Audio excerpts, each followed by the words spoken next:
രാജ്യത്തെ ഒന്നാകെ നടുക്കുന്ന വൻ ഭീകരാക്രമണ പദ്ധതിയാണ് മുംബൈ പോലീസ് തകർത്തെറിഞ്ഞിരിക്കുന്നത്.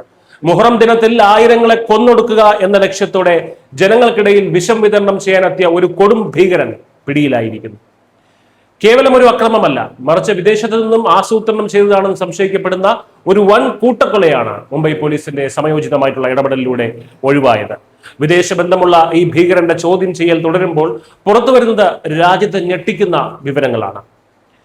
പൂനെ വിമാൻ നഗർ സ്വദേശിയായ ഫിയാസ് പ്രേംജി എന്ന ഭീകരനാണ് മുംബൈ പോലീസിന്റെ പിടിയിലായത്.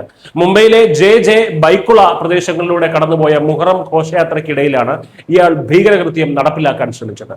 വേദന സംഹാരികൾ എന്ന് തെറ്റിദ്ധരിപ്പിച്ച് എലിവിഷമായിട്ടുള്ള സിങ്ക് ഫോസ്ഫൈഡ് നിറച്ച ഗുളികകളാണ് ഇയാൾ ജനങ്ങൾക്കിടയിൽ വിതരണം ചെയ്തത്. പുലർച്ചെ 4 മണിക്ക് ഒരാൾക്ക് ഛർദിയും കടുത്ത വയറുവേദനയും അനുഭവപ്പെട്ടതിനെ തുടർന്ന് പോലീസ് നടത്തിയ മിന്നൽ പരിശോധനയിലാണ് ഇയാൾ കുടുങ്ങിയത്.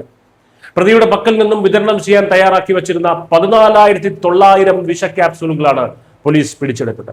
വളരെ വ്യക്തമായിട്ടുള്ള ആസൂത്രണത്തോടെയാണ് ഈ സ്ലീപ്പർ സെൽ ഭീകരൻ പ്രവർത്തിച്ചിരുന്നത്.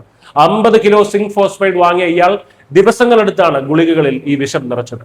ഓരോ ക്യാപ്സൂളിലും 1 ഗ്രാം വീതം മാരകമായ വിഷമാണ് ഉണ്ടായിരുന്നത്. 30,000-ഓളം വിഷ ക്യാപ്സൂളുകൾ തയ്യാറാക്കി വിതരണം ചെയ്യാനായിരുന്നു ഇയാളുടെ പദ്ധതി.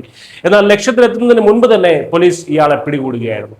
സാധാരണക്കാരനായിട്ടുള്ള ഒരു പെയിന്റ് വ്യാപാരി എന്ന വ്യാജേന പൂനെയിൽ കഴിഞ്ഞിരുന്ന ഇയാളുടെ യഥാർത്ഥ ലക്ഷ്യം നിരപരാധികളുടെ ജീവൻ എടുക്കുക എന്നതായിരുന്നുവെന്ന് പോലീസ് സ്ഥിരീകരിക്കുകയായിരുന്നു. ഇതൊരു ഒറ്റപ്പെട്ട സംഭവമല്ല, മറിച്ച് രാജ്യത്തിനെതിരെ പ്രവർത്തിക്കുന്ന വിദേശ തീവ്രവാദ ശൃംഖലയുടെ ഗൂഢാലോചനയാണ് ഇതിന് പിന്നിലുള്ളതെന്ന് പോലീസ് സംശയിക്കുന്നു. മുഹറം ജാഥയെ ലക്ഷ്യമിട്ട പ്രതിയായിട്ടുള്ള ഫിയാസ് പ്രേംജി തന്നെ ഒരു ഷിയ ഖോജ മുസ്ലിം ആണെന്നതാണ് ഇതിലെ ഏറ്റവും ഗൗരവകരമായിട്ടുള്ള കാര്യം. സ്വന്തം സമുദായത്തിന്റെ തന്നെ ചടങ്ങായിട്ടുള്ള മുഹറം ഘോഷയാത്രയിൽ വൻ കൂട്ടക്കൊല നടത്തി രാജ്യത്ത് വലിയൊരു വർഗീയ കലാപത്തിന് തിരികൊളുത്താനാണോ ഈ വിദേശ സ്ലീപ്പർ സെൽ ലക്ഷ്യമിട്ടതെന്ന് പോലീസ് സംശയിക്കുന്നു.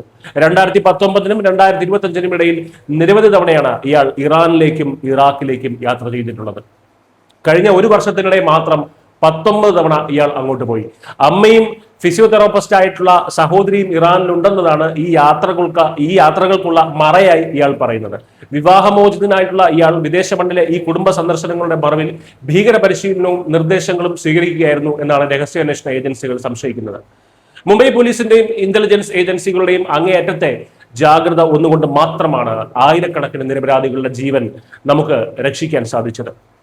ഏത് കോണിൽ നിന്നും ആക്രമണം ഉണ്ടാകാമെന്നതിനാൽ സാധ്യമായിട്ടുള്ള എല്ലാ തലങ്ങളിലും എല്ലാ രീതികളിലും പോലീസ് അന്വേഷണം വ്യാപിപ്പിച്ചിട്ടുണ്ട്. വിദേശ മണ്ണിൽ നിന്നും പരിശീലനം ലഭിച്ച ഭീകരർ നമ്മുടെ സമൂഹത്തിൽ സാധാരണക്കാരായി ഒളിഞ്ഞിരിക്കുന്നു എന്നതിന്റെ ഞെട്ടിക്കുന്ന തെളിവാണിത്.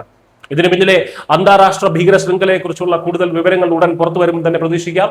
നമ്മൾ കൂടുതൽ ജാഗ്രത പാലിക്കേണ്ട സമയമാണിത്. News desk.